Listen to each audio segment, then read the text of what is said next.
প্রিয় ছাত্রছাত্রী, আবারও একটি স্টোরি রাইটিং নিয়ে হাজির হলাম। এটা প্রায়ই স্কুলের পরীক্ষায় আসতে দেখেছি। The bear and the two friends, মানে দুই বন্ধু আর একটি ভাল্লুকের কাহিনী। দুই বন্ধু একটা জঙ্গলে বেড়াতে যায় এবং তাদের সামনে একটি ভাল্লুক এসে উপস্থিত হয়। তার ফলে তাদের সেখানে কী ঘটনা ঘটেছিল সেই ব্যাপারটা নিয়ে আলোচনা করব। তো স্টোরি লিখতে গেলে প্রথমেই তোমাদের যেটা করতে হবে, একটা হেডিং করতে হবে, অর্থাৎ স্টোরির একটা নাম দিতে হবে। যেটি দেখো আমি কালো রঙের বোল্ড করে নাম দিয়েছি, এবং একটা অবশেষে গল্পটা আলোচনা করার পর একটা মোরাল অবশ্যই দিতে হবে, সেটি আমি সর্বশেষ দিয়েছি। তাহলে আজকের গল্পটা হচ্ছে, একটা ভাল্লুকের সামনে দুই বন্ধু জঙ্গলে বেড়াতে গিয়ে সামনাসামনি পড়েছে। দেখা যাক কিভাবে আমি সেটা লিখছি সেই ঘটনাটা।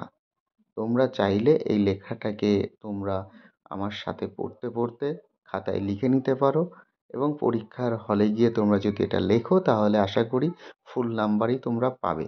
তো চলো আমার সাথে পড়া যাক। হেডিং করেছি the bear and the two friend, মানে একটা ভাল্লুক এবং দুটি বন্ধু।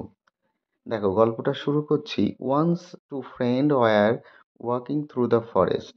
একদা এক সময় দুই বন্ধু একটা জঙ্গলের মধ্য দিয়ে হেঁটে চলেছিল। They knew that anything dangerous can happen to them at any time in the forest.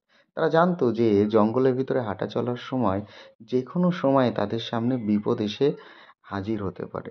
So they promised each other, তাই তারা নিজেদেরকে প্রতিশ্রুতি দিয়েছিল দ্যাট যে they would remain united in any case of danger. যে কোনো সমস্যা বা বিপদে তারা একে অপরের সঙ্গে সঙ্ঘবদ্ধ থাকবে। প্যারা চেঞ্জ করে কি, সাডেনলি হঠাৎ করে they saw a large bear approaching them. হঠাৎ করে তারা দেখলো যে তাদের সামনে একটা ভাল্লুক এসে হাজির হয়েছে। One of the friends at once climbed a nearby ban tree. সে দেখা যাচ্ছে একটা, তার দুই বন্ধুর মধ্যে একটা বন্ধু হঠাৎ করে তাড়াহুড়ো করে একটা গাছে উঠে পড়ল। But the other one did not know how to climb. কিন্তু অন্য বন্ধুটি জানতো না সে কিভাবে গাছের উপরে উঠতে হয়।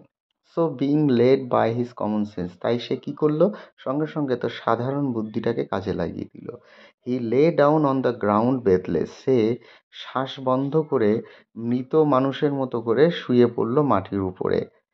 Pretending to be a dead man, এবং ভান করতে লাগলো যেন সে মারা গেছে।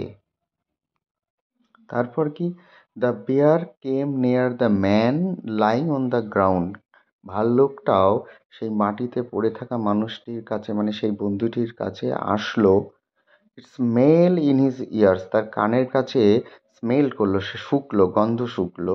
And slowly left the place, এবং তার সেই বন্ধুটাকে ছেড়ে, সেই জায়গা ছেড়ে চলে গেল। বিকজ, কারণ কি, the bears do not touch the dead creatures, কারণ ভাল্লুকরা মৃত বা মারা যাওয়া কোনো কিছু তারা স্পর্শও করে না বা ছুঁয়েও দেখে না। মানে কি, মৃত কোনো প্রাণী বা জন্তু ভাল্লুকরা খায় না। Now the friend on the tree came down.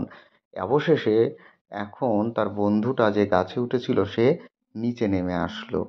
And asked his friend, এবং তার বন্ধুকে জিজ্ঞাসা করলো অন দ্য গ্রাউন্ড, যে মৃত অভিনয় করে মাটিতে শুয়েছিল, কি বললো দেখো, কোটের মধ্যে করেছি, ফ্রেন্ড বন্ধু, what did the bear tell you into your ears. আচ্ছা, তোমার কানে বন্ধু ভাল্লুক কি বলে গেল?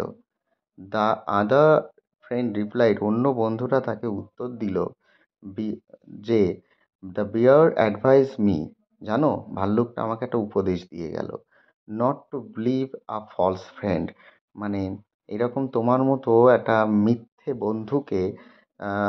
বন্ধুত্ব সম্পর্কের মানুষকে কোনো সময় বিশ্বাস করা উচিত নয়।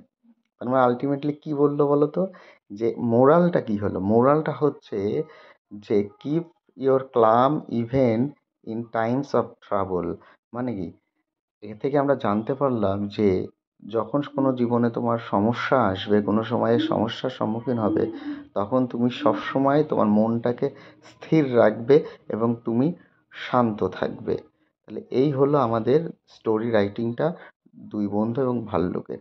তোমরা চ্যানেলটা সাবস্ক্রাইব করো, পাশে থাকো। আরও তোমাদের প্রচুর স্টোরি রাইটিং, ইংরাজি রাইটিং স্কিল এবং তোমার ক্লাস 6 থেকে 10, 12, 11, 12 যা আছে সমস্ত ক্লাসের টেক্সটের বাংলা অ্যানোটেশন নিয়ে আমরা পরপর ভিডিও আপলোড করছি।